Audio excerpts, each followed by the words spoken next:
second episode of the Barrel Dogs podcast. This is our first Dogs Bollocks segment where Chris and I take a more casual approach in discussing and reviewing things such as recent movies, series, music, or anything we felt was and wasn't the Dogs Bollocks. This episode we'll be looking into the albums of 2020, the ones we felt personally we enjoyed, and some we felt maybe missed the mark. Hope you guys enjoy. Okay, mate, so it's been a wild year. There's been some music that's been released during it. Do you have an album you want to kick off with that we can talk about? Well, I'm just looking through the ones that I've got lists of, and I think I'm going to start with the one I think we've mutually listened to. Maybe we're not mutually enjoyed the most, but the one that maybe has encapsulated the political atmosphere and climate of 2020. Oh, and okay. That's Run the Jewels, RTJ4. Hey, Run the Jewels, man. Solid rap duo. Been a big fan of Run the Jewels for some time now. Especially Killer Mike. I think he's an insane rapper. And I think this was a decent album, but not their best. No, I get the feeling I enjoyed it a lot more than you did from when we've discussed it before. I rate it pretty highly. It's probably like maybe their second best in my opinion. Yeah, I think that's fair. I think a lot of people have said that. They're so good that it's difficult to, like, even if you put it third or fourth of their four albums, all of them are good. So, I wouldn't be disparaging to any of them. I think I'd put this maybe their third best album. I think Run the Jewels 2 is still my favourite overall. I just think that was solid and consistent throughout. Whereas I think RTJ4, it's got quite a few highlights, but there's also some where it's like, I would never choose to listen to it. Even if I was listening to the whole album in the background, I'd still have to skip a couple of tracks. I agree with you there. And also the reason I probably like it for a good pick for 2020 is because like I said, it's a nice time capsule for the political climate, especially what comes out of the US, at least from like the media point of view. It's a very good album to encapsulate that time. Yeah. Looking back 20 years later, will I feel the same way? Maybe not. It's still pretty good musically and sonically to probably last time-wise, but like core messages and like references, obviously like the George Floyd incident and like just the generic tone of like racial tensions and political tensions and like the division of America, and that has huge implications on the rest of the world. They are a superpower after all. Yeah. I to be honest, mate, as well, and I have to big up LP. Like RTJ do a lot of good vibe tracks, stuff that just sounds cool, and I think things like that don't tend to when they're on the level that RTJ have already established, they don't tend to age badly. Like normally you can go back to songs from 10-20 years ago that had that feeling of really hard hitting, if you were to listen to like Dr. Dre's 2001, something like that, What's the Difference, even now 20 years on, it sounds fantastic. And I think RTJ have got that in the bag with their best songs because a lot of their beats are so enjoyable and so like jumpy and boppy. I mean, for me, I don't know what your top picks are from that album, but I really enjoyed Just. I mean, that might be a bias because I just love Zach de la Rocha, especially anything he does, and it's with Pharrell. Pharrell's pretty consistent in terms of like his contributions to songs. But I actually think top pick for me. I actually think Pharrell was trash in this, mate. I have to say, I think his contribution was so low effort, which I think is like, typical of a lot of. Talking about like who did the best contribution, sure, yeah. But I mean, the song itself, okay, and that's fine. Pharrell Williams, I'm not shitting on, like he's generally good, but I actually really disliked, just mainly because of him, in this case. Fair enough. But carry on, mate. Out of Sight. I like that. Out of Sight, fantastic. Featuring 2 Chainz, and then Walking in the Snow. I think pretty much is the go-to song of that album if you want to talk about what it's about. Okay. What the whole album's about. Walking in the Snow, I think, encapsulates the feel of the whole album. See, again, this is where I have a real dichotomy because I think lyrically, I enjoyed what was being explored, but musically, I couldn't get on with it. So it was one of the ones where I'll probably only ever listen to it like a couple more times, but it's not one I'm going to go to if I want to actually listen and enjoy the sound. It's a lot of what like Joyner Lucas produces in a way. Yeah, it's good for the now. Will I come back to it or listen to it on the regular? Maybe not. Yeah. But if I'm looking at the album as like, let's say, an art piece, then it stands in good stead as being one of the go-to songs if you're going to mention the album. Yeah, I have to say as well, I really liked A Few Words for the Firing Squad at the end. You feel like you're constantly waiting for the kick, to hear the kicks and claps, and it just never comes. But it works. It really creates that tension. And Yankee and the Brave as well was great, and I also really liked The Ground Below. So that's my take on RTJ format. It's fine. You mentioned. I'm trying to think of the other. Was that? Go for it. I would say you mentioned Joyner. We could go on to him. Oh yeah. Let's get him out of the way. It's such a shame to say. So I mean, we're both good fans of Joyner, but ADHD was a proper mixed bag, and it wouldn't have been. I think it felt worse, mate, and more of a disappointment simply because we waited for about 18 months. It was delayed for so long. So it's about 2 years waiting for an album, of which half had already been released, and the things that was new just weren't worth waiting for. Yeah, I agree. I mean, nearly all the songs I gravitated to off it were all the singles. Yeah, 100%. Devil's Work was one of the ones where it has a great impact, and I really liked Devil's Work. I've actually gone back and listened to that a few times. That was probably my favorite track off the album, actually, if we're talking lyrically. I'll tell you one song I did like. I mean, this is coming off the back of we did our I Am Legend episode. Will. Don't know when that's going to be released, but Will. That's such a. I love that film. The feel good vibe of that, like the love that you can feel for like a personal idol, is just so great. And he does that song in a way where I don't feel like it's even like super pandery. It's just like, I really liked your films. Authentic. I really like you. It was authentic, man. I think I prefer the video to the song. The video's fantastic. And I know that's what Joyner Lucas does best. He does pieces. He does great pieces where it's the video, the song, the whole thing. I think albums, maybe not. I feel like Joyner would be a great short film director, a short like musical film director. I feel like that's where his talent truly lies. Yeah. He's obviously very good with the pen. He's very good at rapping fast. Yeah, which he can, very eloquent. I think, really encapsulate well in good projects. I just sometimes get the feel, especially now with ADHD and maybe a bit of evolution, a whole album just isn't sort of him. Yeah. That's not where his strengths really lie. Or maybe he just had a really bad year. I know he had some issues with like his label, going independent. He's launched Tully and stuff like that, which is doing really well. So he's got projects. He's not like a one-trick pony or anything like that. Yeah, but... So as a person, he's doing great stuff. I know what you're saying, mate. I've got his like page on Facebook, and I see him post, and he kind of acknowledged that ADHD was underwhelming, but he felt really good about Evolution. He was praising it up, saying this is like the best thing I've ever made. It's a masterpiece.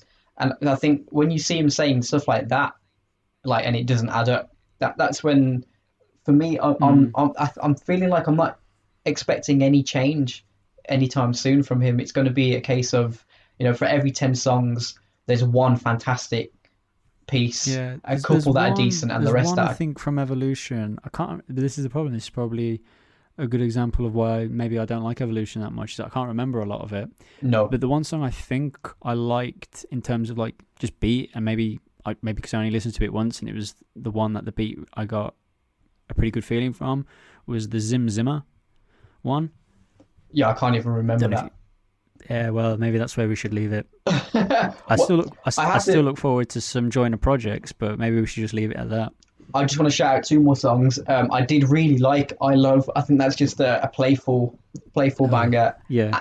And Isis was quite a notable moment because that's him making up with Logic. Oh, yeah. So fair play for that. That was nice because of like the beef crushing with Logic and stuff. Yeah, fair enough. Yeah. I don't really personally like I Love that much, but yeah.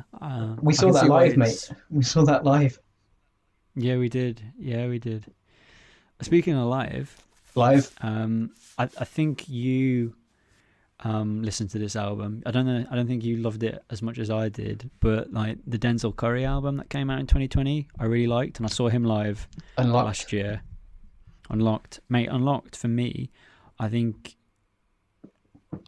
might be my like top 5 listen to albums. Maybe I got really into it when it like came out, and I really liked the short film slash music video that has like the whole album playing through it, like a comic. It's a living comic that goes along with each of the songs of the album. Of like, you know, Kenny Beats and like Denzel are characters in it. That's And it's such a fantastic. great little concept. It's very Denzel Curry. I mean, he's into like manga and like comic book stuff, and Yeah. I think that's just him to a T. And like Kenny Beats has had a fantastic year.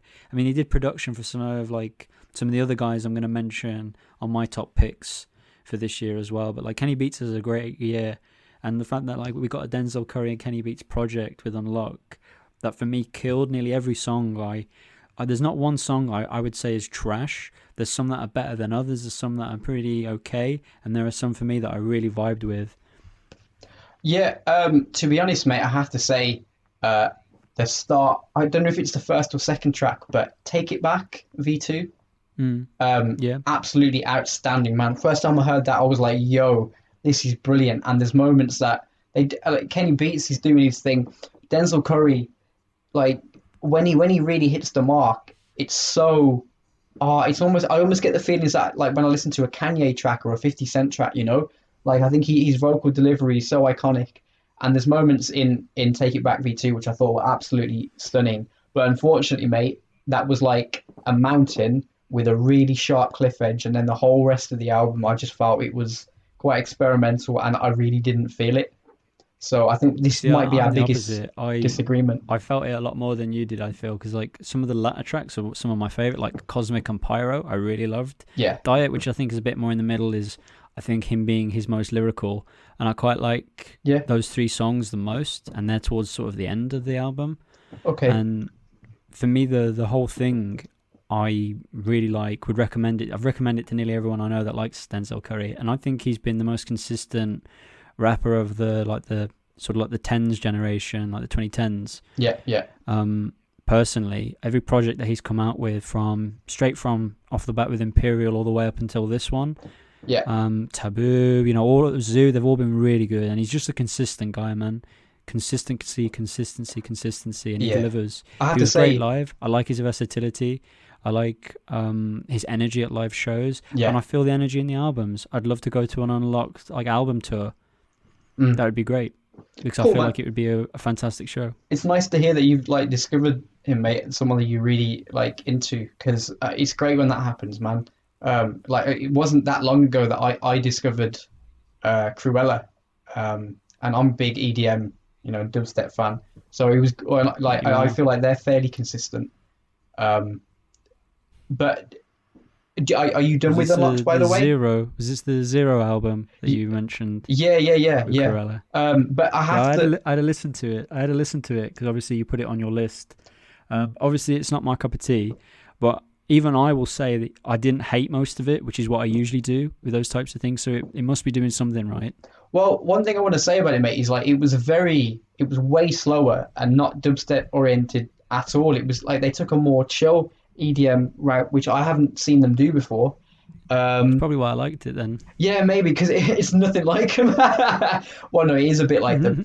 Um, to be fair, I liked Anxiety, I liked Ghost, but they had like an extended version of Mana, which I think they totally ruined. Like I preferred, I don't know if it's a remix or their original single version, but it was faster paced and a bit more bassy, more energy to it. Corella are a fantastic dubstep duo slash X trio, but yeah, I didn't feel Zero that much, man. I thought it was maybe 6 out of 10. You know, it was okay. There were a few moments that I really liked, but overall, maybe I had to change my expectations because they took a proper different approach. So I'm expecting That's better from fair. them in the future. It's fair enough, man. Yeah, I wonder if there's. I'm just looking at our list. I'm just seeing it.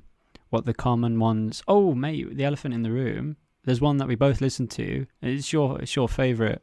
It's your favorite of all favorites. Have we not come to him? I think it was you know, it's meaty enough for to be in the middle of this sandwich of a recording, mate. Music to be Fair murdered enough. by. What a fantastic album! I think Eminem totally returned, not to peak form, but pretty much for what you can expect of like a legendary veteran in the game. really came back with a fantastic album. I mean, Revival was a bit of a flop, and then with Kamikaze, I know it had a good reception, but it was like kind of a short, and it felt like it was a reaction piece. You know, it was just a case of I'm just going to quickly release some good music to show that I have still got it. But Music to Be Murdered By felt like a well thought out full project, and to be honest, mate, there's so many tracks on it which I think are fantastic. I'm really, really It's a bit proud of him. like I feel like Kamikaze is a bit like what Joyner Lucas was trying to achieve with Evolution, maybe then. Perhaps, mate. Yeah, you could be right, and unfortunately failed. Like, let's be honest, mate. When Kamikaze dropped, like even people who are Eminem bashers like Charlemagne and stuff, they were all like proper hyped for it because the Ringer, that first track, was insane. And to be honest, mate, if we're talking about the start, Premonition, what a fantastic intro! Like to me, especially if you got good bass in your speakers, that really hit me on another level. Like I haven't felt that feeling of like, oh, this is so sick. I haven't felt that feeling at the start of an album probably since Big Boy So Lucius Left Foot. That intro, just proper bassy, hard hitting, badass, and really good lyrics. Fantastic, man. Yeah, I mean, to be honest, I'm not, as you well know, a huge Eminem fan. I've started to listen to more of him when I like met you and I met Niraj, who are both like big fans of Eminem. Yeah, And he'd always been like a casual listen for me. Like I always heard his hits, but like this album, I really like sunk my teeth into because I felt like this was an album, not like Kamikaze was, which, like you say, is a reaction piece. And I'm sort of like, it sort of felt like a very long getting this off my chest and putting some beefs to rest and starting some beefs again type thing. yeah, Where yeah, this one I felt like, not that it's a concept album at all, but there's a generic theme that runs through it.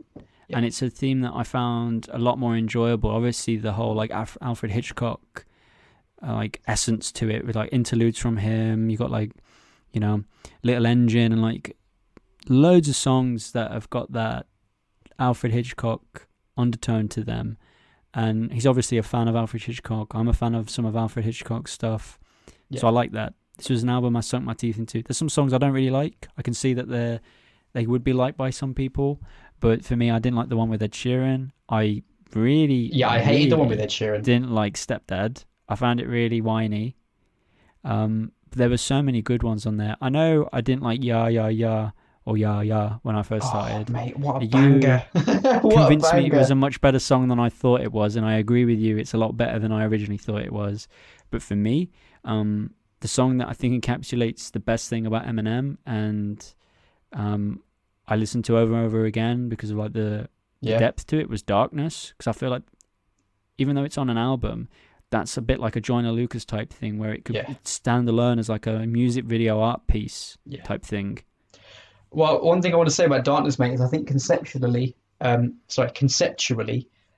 absolutely brilliant, man, fantastic. The video, you know, almost like a quite a bold move as well because it could easily be misinterpreted as glorifying, um, you know, mass shootings and things like that. But I think it worked really well. One thing I would say though, unfortunately, musically, I think it's a prime example of the kind of thing he does that still gets attention, but a lot of the old fans don't like because it had a very sort of, I felt like revival-esque type feel to it musically. And so it's difficult to listen to, a bit like Walk on Water. Maybe, but Like the thing is, lyrically though, as it a poem. samples a very, I think, classic song that most people know, the Simon and Garfunkel song, you know. I know, mate, but honestly, mate, musically I didn't feel it. I felt like, you know, as a poem, fantastic, but Yeah, that's what I'm talking about. That's what I liked about it. So if I'm talking about the song that I felt was very, you know, up there lyrical wise and like concept wise was really good. And then if we're talking like straight bangers and like songs that I like from like a very fast pace, real nice, like almost like a swaggery energy, was stuff like Accommodating with Young Ma. I mean, that's yeah, just a really good song. I like Young Ma. The fact that there's a song with Eminem and Young Ma is great. I like that song. And pretty much nearly any song with Royce yeah. to 5'9" on it as well, I really enjoyed. Yeah, well, Royce is highly reliable for a solid verse, like whoever he's featured on or whether it's his own track. And I think he's on this three times. think he's on the album 3 times. You Gonna Learn, Ya Yeah, yes, he Ya, is. Yeah, and I yeah, Will. and then I will. Yeah, Yeah, with mate, I have to say some of the Kid features on Crooked. this album are insane. He's got Royce, he's got Crooked, obviously as well, but he's got Black Thought. Like Skylar Mm. Grey always throws in a nice hook now in the last sort of decade. Like he has some really solid features. He has Ed Yeah, I Sheeran, but think unfortunately, I think that's just. I thought that was uh, we, trash. we've got to mention the song. I think that is arguably the most famous song of the album, and especially considering who's featured on it. I mean, Yeah, having him passing fairly recently. I mean, like, rest in peace to Juice World and stuff. I mean, he was such a big fan of Eminem, and to have, you know, have that song, I think probably would have meant a lot to him. yeah. I've heard Eminem in several interviews really shout Juice WRLD's praises, and on Juice WRLD's album, I mean, I know he's got several recordings of people who've talked about him, and one of them is Eminem because I think he said Eminem was his favorite rapper. I mean, he did that legendary hour-long freestyle. I think it was on Westwood, Mm. Yeah. just over Eminem beats, which was insane. But yeah, it was really nice touch from M. Like I don't have any cynical thoughts about that. I think it was. I heard that they were working on that before he died anyway, so it wasn't like M was jumping on anything. And Godzilla's No, I cool. I actually think Godzilla, mate, agreed. works as an answer as well. A lot of people say M doesn't have club hits, which you know is bullshit because he has got a couple. I think Godzilla qualifies as one. I think the beat qualifies Yeah, it perfectly. yeah, I mean, maybe if you did like a bit of a touch up and a remix in certain places, yeah, that could definitely be worked into a really like club banger Yeah, the beat lends easily. itself to it, and the hooks do as well. Um, yeah, but it's difficult to pick my favorite songs from this one because there's so many good ones. Mm. I think Ya Ya, You Gonna Learn. Um, I think No Regrets has got to be up there as well. That hook for No Regrets is outstanding. Oh, I know, mate, the Serrani Yeah, one. Farewell, is it Farewell? Yeah, well, you're correct, mate. It's one of off the back of his most recent work, especially if we look at Revival, it's up there in terms of excellence. to be honest, mate, I really liked Farewell, man. Like, I think it's one that is going to be a real Marmite track, but I actually find it fantastic. I think the start of the second verse lyrically, for its technicalities, is outstanding. So, overall, a Mm. really good album, that one, man. And I actually feel sorry for him because I heard him say that the album concept with Alfred Hitchcock, it was far more tied in than it came out. But there were so many copyright issues that he lost about 3 or 4 tracks. And so they had to Ah. throw in other stuff that he had recorded but didn't plan to put on the album. So that's a shame, man, because it still came off, but it would have been a more solid delivery of the concept. So I I mean, we feel might bad hear it. for We him. might hear it one day. I mean, copyright law eventually does have an expiry date to it, so we might hear it eventually. In our 80s. Maybe. Yeah. Okay, So, cool. yeah. Yeah, so another solid album. Do you wanna bring up one now, mate? Sure. I'm just looking at my list. So if we're gonna just thinking one that closely relates to it, I mean, Eminem is sort of in, I guess, the pop sphere, and to be honest, there's been a couple albums that I think are very much in the pop genre that I surprisingly liked. And Yeah. I know I sound like that guy that doesn't like pop because it's pop, but I was really blown away. I've always had like a guilty pleasure love for Dua Lipa. Oh yeah. Um, and also, I think these albums are very. I know Genius did a really good video, which I think does a far better job explaining the association between these two albums and the themes of like the 80s. So I'm happy to plug that for them. That's a great video. I cannot do as good good a video as they can on it, but effectively, Dua Lipa and The Weeknd's album. They both did an album. Yeah. The Weeknd's After Hours, I was surprised wasn't nominated for a Grammy because I think Yeah. it's That's a clear a snub. really solid pop album. And same with Dua Lipa's Future Nostalgia. I mean, they all effectively do what they say on the tin. Dua Lipa was very much going for like club hit bangers that were very tied into sort of like the 80s disco and like all that type of genre where it was about getting up and dance. It makes great gym listening music. Yeah. And The Weeknd, it's classic Weeknd stuff that's just so easy to get your teeth into, and you almost forget that it's a pop song, some of it.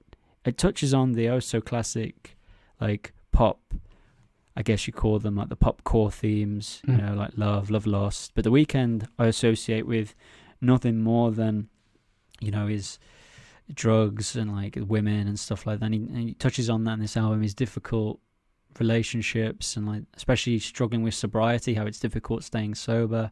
Great. I mean, it's a great album and I would recommend it to anyone. I mean, it's also an album, unabashedly, I like probably the best and most popular songs from it, like Blinding Light, After Hours, and Heartless. And Dua Lipa's I have listened to extensively at the gym when I do some workouts because it's just so fun. And if we were able to go clubbing, I would happily dance to some of her songs and I wouldn't feel ashamed to do it. Yeah. Songs like Hallucinate, Don't Start Now, and obviously she has this great song Levitating, which has got a new one with DaBaby, and DaBaby's had a great year as well. So yes, having him on that track is just great. Great songs, would happily dance to them, great albums, you should listen to them. I did watch Dua Lipa's Tiny Desk concert that she did fairly recently, and I actually really liked it, man. I thought it had a proper good, like it was in between dance and chill. Like you could just chill to it in your room, but you could also imagine dancing to it in the club, depending on what's playing. I mean, if anyone like looks at the album cover for Dua Lipa, she's clearly very much referencing Grease. I mean, she's wearing pink. She's got a very classic car from the Grease film. Yeah. And she's like floating through space, and obviously at the end of Grease, they fly off in the sky, heading for the horizon. And the album's called Future Nostalgia, so it's almost like she's saying, like, I'm trying to create the nostalgia for the future now. So like how, you know, Olivia Newton-John created pop sensations like Physical, which she does a version of in her album, Dua Lipa, in Future Nostalgia. It's like she wants to achieve that. She wants to have that sort of status. Yeah. And I actually feel like this album, if there's any that could do it, it really could. I would happily, in like 20 years, show this to like my kids and say, yeah, this is what I was hoping to be dancing to in the clubs. But, you know, that pandemic that you learn about in history class now at school, I couldn't go to the clubs to dance to that, but I certainly did it at the gyms. You know? I mean... Cool. Yeah. Okay. I just want to quickly throw out there Paloma Faith, Infinite Things, really good album. I think one thing I've always liked about Paloma is she has a really iconic vocal charisma, and there's quite a lot of vocal flair in this one, especially Me Time. I think Me Time is an outstanding record.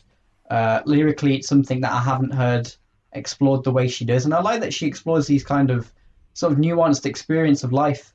She finds like pockets and niches where I haven't heard it explored a lot in the pop domain, and then she takes it. And lyrically, I've always found her sort of on a slightly higher than average level, or not slightly, but certainly higher than average level. Songs like Supernatural, Living with a Stranger, If This Is Goodbye. You know, there's like some really nice modern ballads in there, mixed with sort of almost like a 90s, almost like 90s disco, if that's the thing. I don't know. I felt like I was being taken back in time with her. The club scene of the 90s, basically. Yeah, yeah, effectively. I think I sort of get what you mean. I mean, I'm in total agreement about what you've said so far. I mean, my girlfriend, she loves Paloma Faith. I used to listen to Paloma Faith casually, but I've tangentially been listening more to her because of my girlfriend. Yeah. And I think it's a good album. I think it's a very mature. She's obviously growing. She's had like a kid and stuff, and I feel that maturity run through the album as well. And to be fair, mate, it's a pretty good album, man. I agree with you. It's a good choice. Yeah. Well, cool, mate. That's another one that we line up on. I think Paloma has always been fairly mature. I mean, I remember back when I was in uni years and years ago, and she released Picking Up the Pieces.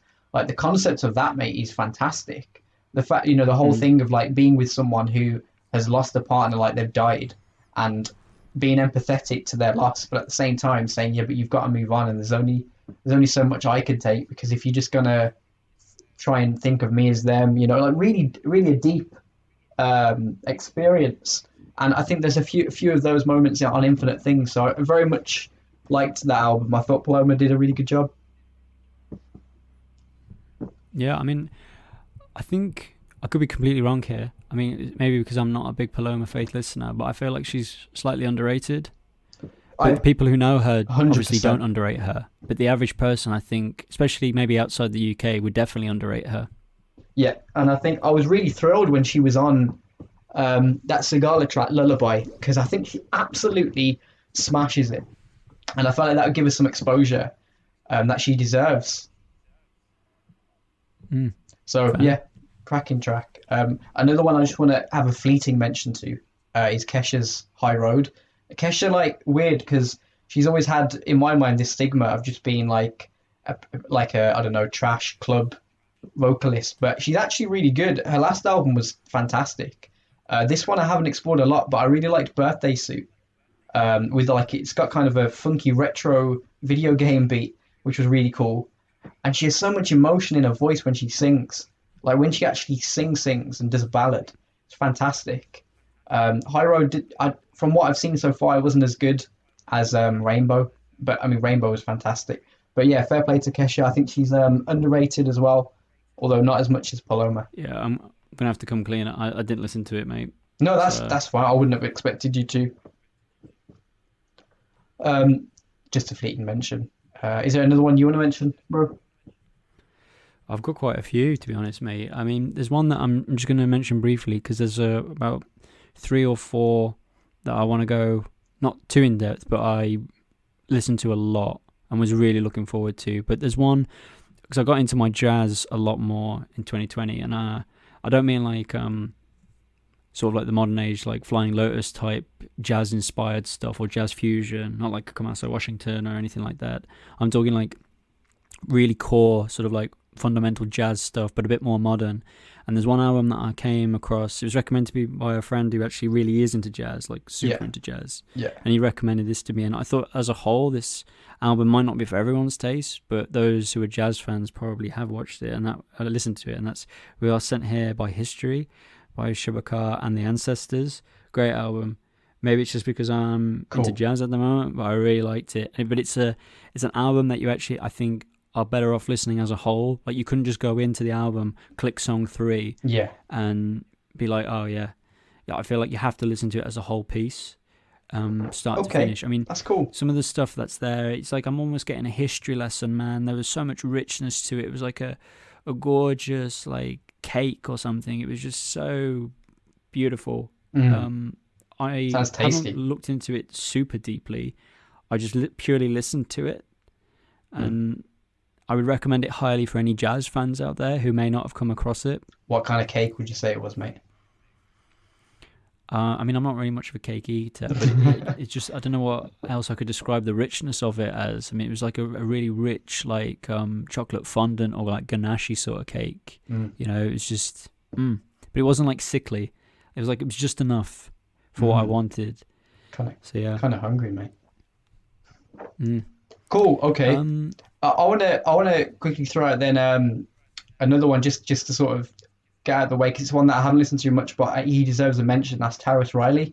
So when it comes to reggae, I mean, I think a lot of people are agreed on who is the king, but after Bob Marley, I think Taris Riley is my favorite reggae artist. I'm quite into listening to quite a bit of reggae, and his album this year, Healing, I've listened to it a bit, and it's okay. I think Poor Immigrants is a fantastic track, and he's fairly consistent, man. I think he's one of the most reliable of the new era. Certainly the best reggae artist this side of the millennium. So if you're into your reggae, I'd definitely recommend that. Checking Taris Riley. so yeah. I mean, I'm obviously not as into it as you are, but again, because of you and Niraj, I've had more exposure to reggae. Yeah. So I certainly have it on my plate now, and it's something that I don't just leave like some peas or broccoli that I don't want to eat. You can't eat broccoli, mate. Broccoli's delicious. Yeah, well, I eat it now, so I think. Do you wanna go into one that we have a bit of a mixed, a disparity on? I was thinking sure. R.A. the Rugged Man's All My Heroes Are Dead, Oh, yeah, which yeah, yeah, I think your main problem was it was just too bloody long. yeah, really long, man, and like it almost does sort of like what I dislike about Hopsin as well. Yeah. Like I saw this comment actually, Oh some yeah. guy I think was doing a review for it, and he maybe encapsulates it not as well as other people have, but it's a one-liner thing, and he was like, "It's hops in for boomers." Can you go into that, mate? I think the thing that Hobson does well, but it becomes not really entertaining, is when he is very verbose in what he has to say, and then I come away from the track going, what was that about? And there were a lot of tracks like that, and R.A. the Rugged Man, where he was spitting out bars, but I almost felt like he didn't really have much to say, and it was like almost a lot of complaining. I mean, he didn't go into sort of like the bitter territory Hobson occasionally dips into, but it was very much like, oh, I'm this old now, this young, there was just some things that I just didn't really like about it, and the length definitely, it was a slog to get through. Okay, that's fine. I think the length is kind of a homage to the classic era because he is like Yeah, I mean, there's a reason that's intentionally dying. he's intentionally, yeah, but he's unapologetic about that. I mean, he's doing it for the people who aren't, like who are still attached to that I want an era. apology because I feel like I was robbed time. Well, you ain't going to get one, mate, because I think you've experienced one Yeah, of the as you say, he's fieriest unapologetic, lyricists so I in the accept last that. 10 years who's still going, mate. Man, his storytelling is bonkers when it's good. I mean, like, I agree with you that there are times where it's almost like lyrics for the sake of lyrics, but there's a hell of a lot where it isn't, mate. I mean, shit, his range of, like, his themes and content was fantastic. He's got, like, Legendary Loser, where he's basically literally speaking to people who are just, like, fucking feel like they're bums and stuff. And he does it in, like, a non-cringy way, trying to, like, encourage people. And then you got I think that's a matter of the opinion. Afterlife, which I think is fantastic, man. That beat is dope as fuck. That beat is so Yeah, I'll agree that cool. there's some good beats. I'll agree with you. There's some good beats. I'm not saying like it's all trash. It just isn't my cup of tea. Yeah, you don't have to drink it, mate. Yeah, I'm certainly not going to drink it. I know, mate, but that's more, Uh, all the more for me. I mean, like, I really think it was oozing with character. This album, there's a lot of shit on there which is proper good. Living Through a Screen, Firstborn, Gotta Be Dope, Angelic Boy. Yeah, because he has I think it's Angelic Boy, where he's literally taken the same approach as Eminem has on Darkness. I like they were probably writing it around the same time, so I'm not going to suggest he was like copying him. But I really liked mm, his take on it, man. I think he's good at exploring stories, and there was a bit of musical versatility. So I thought that was pretty good album, man. Probably about 7.5 out of 10.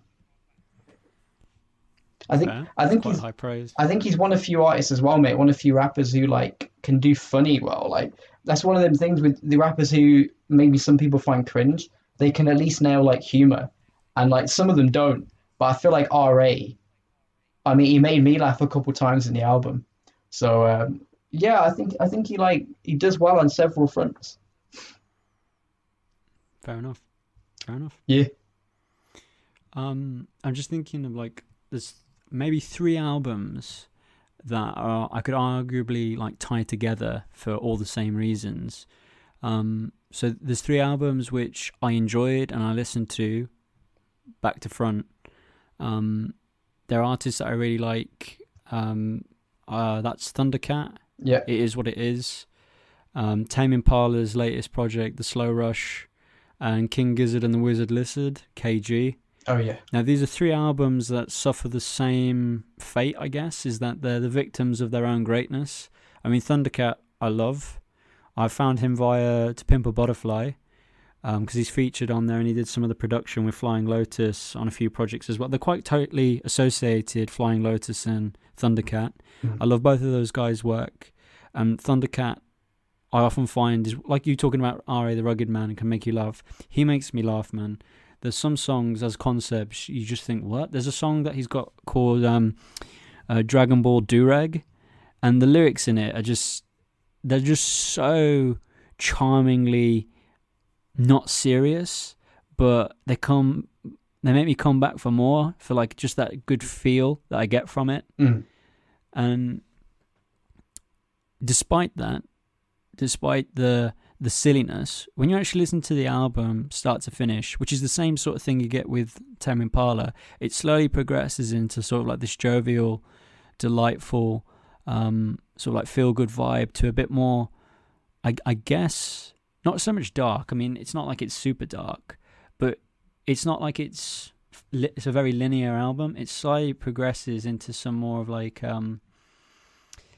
it's a bit more serious, but not.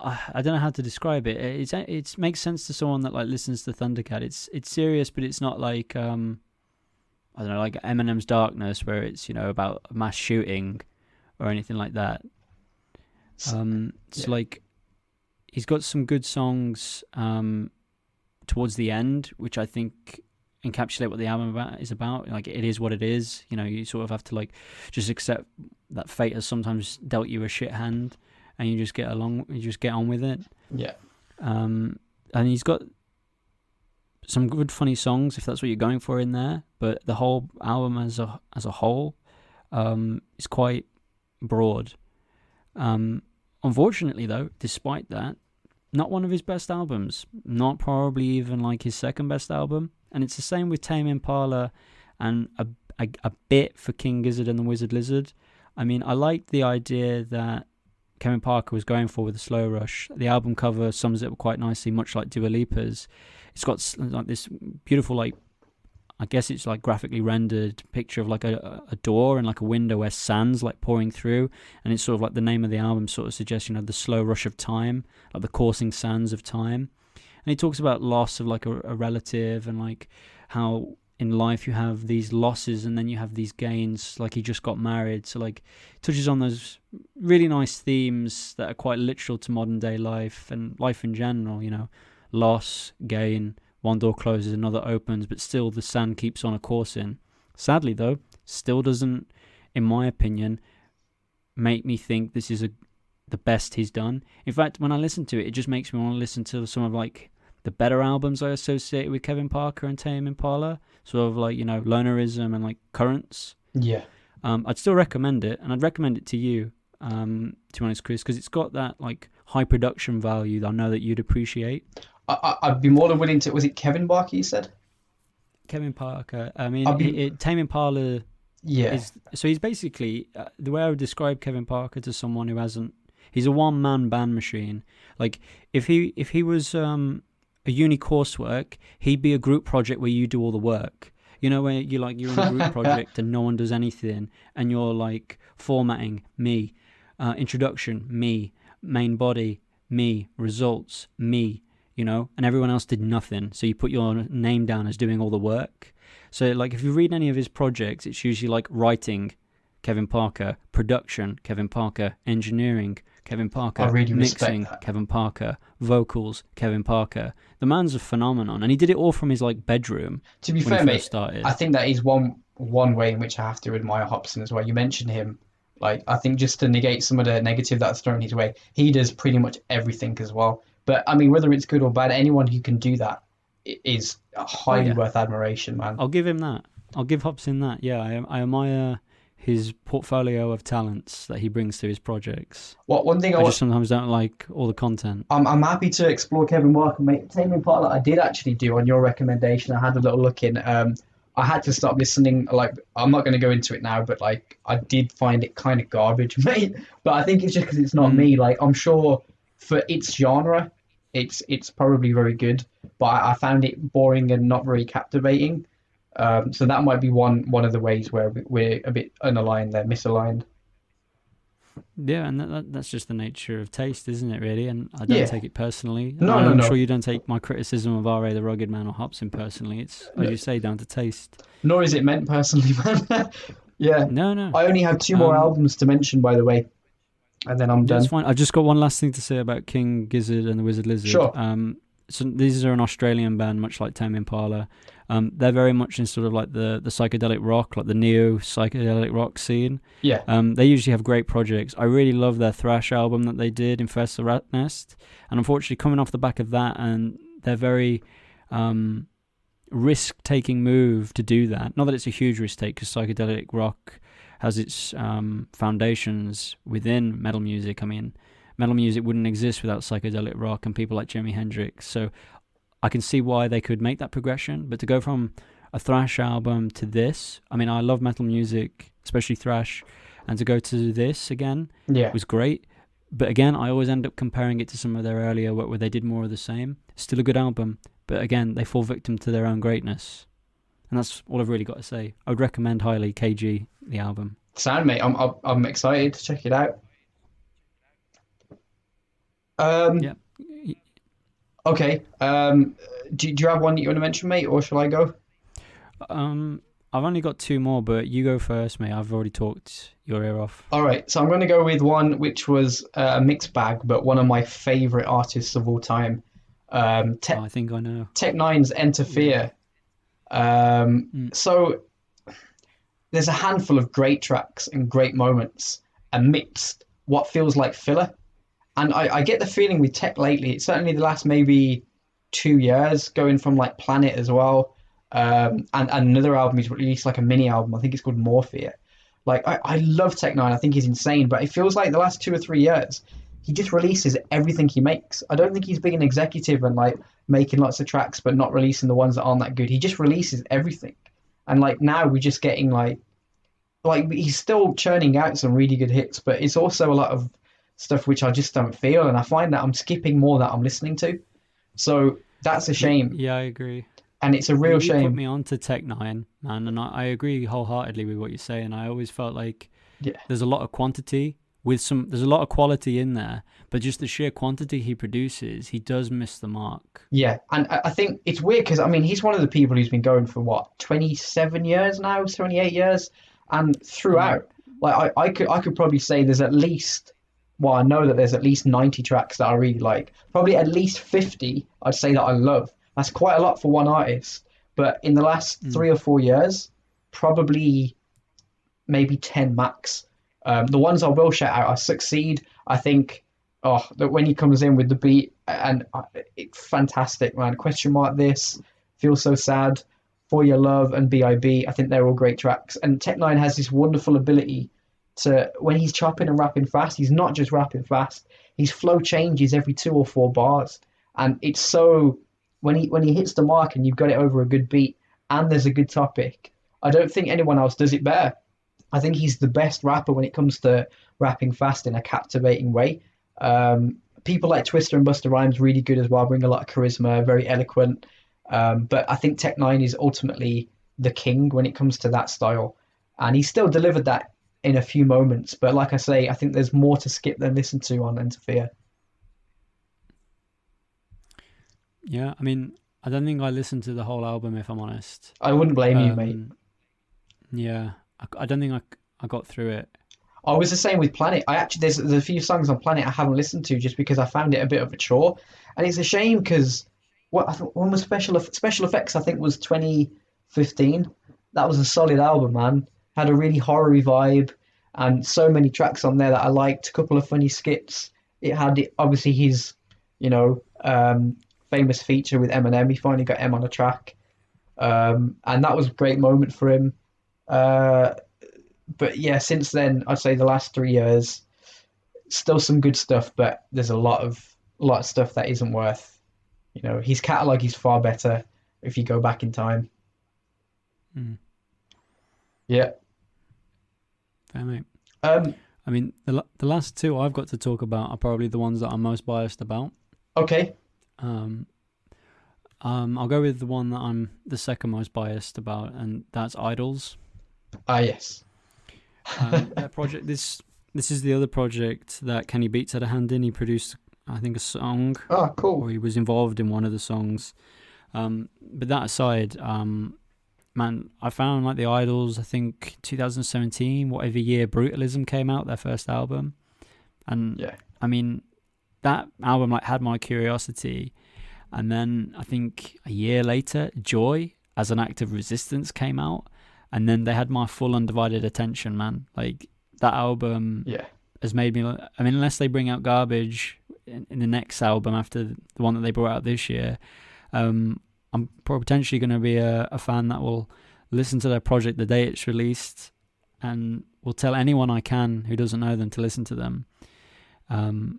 There's an album that came out this year, Ultra Mono, is very much still in keeping with what they are about.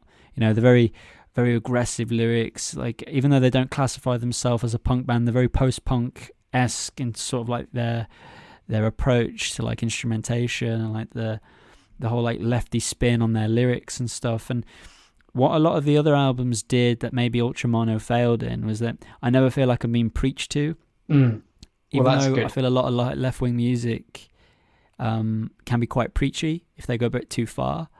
Ultramono, I think, did dip a bit of their toe into the preachy territory on a few songs. And then there's one where obviously they're being in keeping with sort of like the Black is Beautiful movement. And while I fully appreciate their enthusiasm by mentioning that movement, I almost found it a bit weird because I never construed the Black is Beautiful movement as one that needed a white mouth to say it. I always felt like it was within that community that, because they've been so out of the limelight of advertising and they've never been put as the face of beauty for so long from like a marketing capitalism again point of view. So I felt it was very tone deaf for them because they're so left wing. I thought they would have not really gone across that line, and I almost felt like it was a bit pandery because I don't think it needs a white man in his 30s to validate that movement. There's plenty of better people out there who should be singing about it than you, mate. But asides that, there were so many good songs on there that touched the class constraints and like He's an ally, they really mate. scream about it, man. They really scream about it in a way that I think is just so visceral and like from the gut. And there's one song in particular that I think is probably the best song on the album. It's Model Village.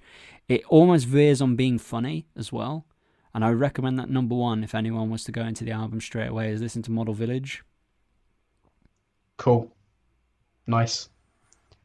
To be honest, mate, maybe he was just trying to be an ally in Yeah, I mean, he's already like, based off what I know of him, he's very much into the idea of like masculinity. Like he's into the idea of like, he's against the notions of toxic masculinity, and that's sort of like the lane he's always been in. And I found it very strange. It was almost like he was placating to just demonstrate his allyship, where, which is fine. If I imagine it was all with good intentions, I just found it on the edge of pandering. Yeah. Because it's something that they've never done before, and I felt like it was just because of the tensions of the year, and they almost felt like they had to do it, and I felt like it was on the, again, edge of being a bit tone deaf. But I could be completely wrong. Shame. Well, I've just got one more album to mention, and then I'm done. I think I suspect what one it is. Yeah, I know you've listened to it too, mate. In my opinion, the Grime Goat, Dizzy Rascal, E3. Agreed. Oh, so this was a really, really good album, man. I was proper hyped by this. One of the lead singles, LLLL, Love Life Live Large.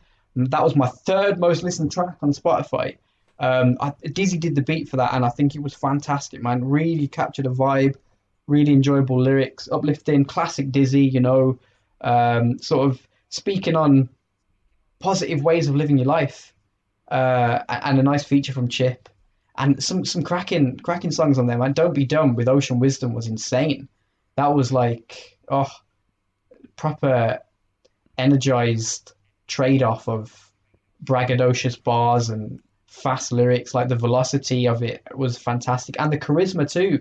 It had velocity and charisma. I think Dizzy and Ocean are superb at doing that. Being Credible was a nice deep track to end it on. The musical versatility was excellent. East Side, mate. What did I make? What, East Side? Oh, that was one with, was it Getz and Kano? Yeah. Yeah, that was a good track, man. I mean, I like anything usually Kano, especially Getz as well. I mean, they're quite consistent artists. I mean, they have some tracks of their personal catalogue, which it might not be that great, but they do really well as features, I find. And you're talking about like Grime Goats or like the originals of the grime scene. They're two fantastic people to have, let alone on one track together. They're way up there, man. Kano especially. It's obviously having Kano and Chip on the album. Like, there's two like veterans in there, and then Ocean Wisdom for like someone new. I like the features in this album, mate. Eastside was a very good track. But to be honest, mate, I have to say my favourite track of them all, it was more garage enthused, produced by Decline. That was You Don't Know. Mate, that's one of my favourite songs of the year. So it only came out end of October when the album came out. And it was already, I think, my 7th most listened to track of the year on Spotify. It's to be honest, mate, I liked a lot of it as well, and I think I couldn't really pick out my favorite from it. If I'm honest, I Yeah, think I haven't listened to it as many times as you have. Um, but it's definitely on my list of albums that are worth mentioning. But I knew you'd have way more to say, and probably a more insightful thing to say about it too. I really like the feature of, I can't remember what her name is, but Energies and Powers. And apparently she just came in the studio and just started singing, and the lyrics just kind of came naturally to it, and they worked perfectly. That really created a vibe. Like I say, mate, the musical versatility was great. Lyrically speaking, Dizzy's on it, and I think he's satisfying all his audiences. You know, I mean, he Well, came up for solid me, grime every eyes. Dizzy Rascal album's always been about the energy that I always expect and Yeah, consistently get from him, and it's never boring. there's always a Like cheeky Dizzy energy. Rascal is one of those guys where I'm not gonna ever say, "Oh well, it's exactly the same as his last album," and I'm gonna be sad.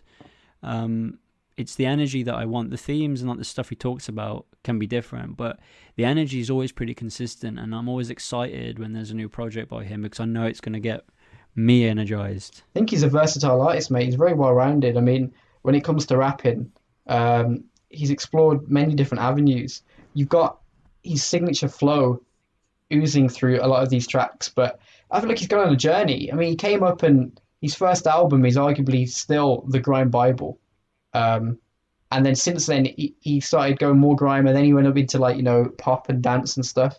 And then he's kind of come full cycle with Rasket, and now E3AF. I feel like he's a celebration of everything he's done throughout his career. Like he's kind of capturing each sound, and he did say this is like the complete Dizzy album you're gonna get, and I agree with him, man. So I was super satisfied. Not a single track that I skip. Really listenable. Only 10 tracks, and yeah, very happy to see him doing well yet again. So Sound. yeah, I'm Yeah. so those were my favorite and notable albums of the year. Right. Well, I've only got one left, and I think you can probably guess. I'm a huge fan of this group, and it's quite a large group. They have a very expanding list of people associated with them. They're almost a family at this stage. But Yeah. the Gorillaz project for this year, Who? Song Machine, Season 1, Strange Times. I mean, Yeah. dare I say it with my bias brain, this might be, in my opinion, for me personally, the best and my most favourite album of this year, because it's everything I want from a Gorillaz album. It's everything I fell in love with as a kid with them. Yeah. They're responsible for, I think, my music taste today, just the versatility and the open-mindedness I have to music. I mean, and they do exactly the same in this album. This album is everything humans, I think, were supposed to be, and it's very feature heavy. And it's so feature heavy, in fact, that I almost feel like when I listen to each song, it's like Damon Albarn is interviewing each person that's featuring. Like they're telling their story, and because it's obviously a lot of it's recorded based on people's feelings and vibes during this pandemic, I'm getting like through the medium of song, their feelings and their emotions of what they've been happening through the pandemic. And I actually feel like that's what the album's about. Season 1, Strange Time. These are strange times we find ourselves living in. And there's so many songs on there. They're so versatile, and it absolutely oozes Gorillaz. Absolutely oozes it. And it features some of the artists I think that are really hot right now. And I've had much love for Damon Albarn's projects, even the ones that I feel like have been a bit on the flop side. I've always wanted the best for the music that he produces and he creates, because he usually delivers things that are so iconically them, and it's still, in my opinion, the closest the pop genre gets to being boundary pushing, Yeah. especially when it's coming from one person that's so open-minded in collaboration. And my most listened to song of the year is from that album, and that was Aries, which features like Peter Hook, who's just legend in his own right.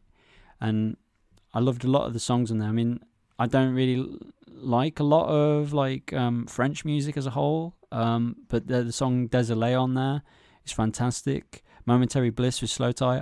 I'm a big fan of Slow Tie, Oh yeah. and I really loved. It's sort of like a dance number. I almost feel like was Opium, with Earth Gang. Earth Gang have had like a great few years, so it was really nice to see them on there. But the song that I keep listening to, and I don't know why, but I really like it, is Valley of the Pagans feat Beck. Can't Really remember. enjoyed that song. I did hear And it, but to be I can't honest, remember. Yeah, did you listen to the album in the end, mate? Not the whole thing. I listened to some of the. So there were quite a few singles in the lead up. I don't know if they were on there. Yeah. I remember How Far was on. Is it How Far on the album? Sorry, say that again. How Far? It's called How Far. Oh, How Far? Yeah, With yeah. Tony Allen and Skepta, mate. I thought that was a really good track. I very much liked that. But there weren't too many. There was a couple of others that I liked. I didn't really. There was only one thing that I disliked from the 5 that I heard.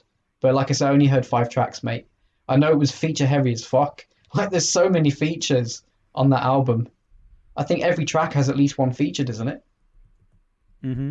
Yeah. It's crazy. And there's like features that you wouldn't think go together. Like there's one in particular, like the Pink Phantom with Elton John and Black. I mean, I'm a big fan of Black. I'm not a huge fan of Elton John. I know you are, but I actually didn't not like it. I know Elton John's getting on a bit, but he can, in my opinion, I felt like he did quite nicely, and like the combination of him with Black was really nice. I listened to that song. There's a few songs on there I might not listen to that much of. Yeah. But like you said, it's very feature heavy, much like what Humans was. But that was a bit of a letdown. I don't know what happened personally, why Damon Albarn thought I need to have it feature heavy. But for some reason, and I think maybe it's because of what I said, I feel like each song is almost like an interview. Okay.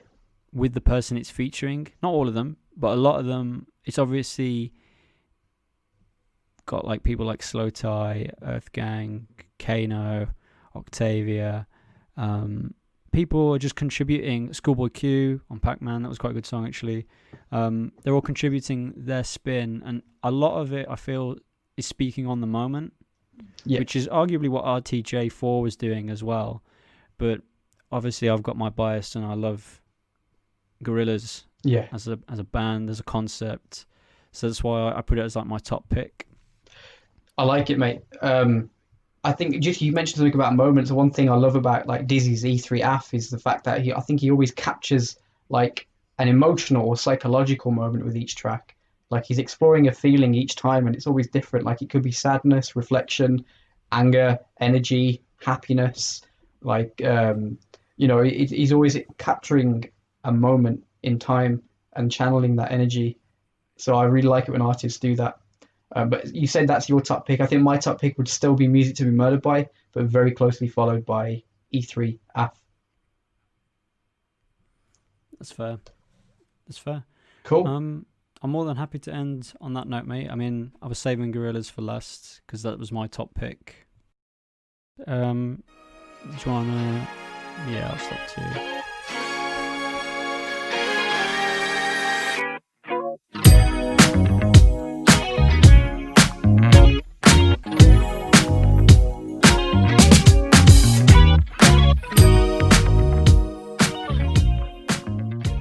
You've been listening to the Barrel podcast with Chris and Alex. Be sure to check out our other content, and if you like what you heard today, feel free to subscribe to keep up to date with future episodes. Thanks for listening.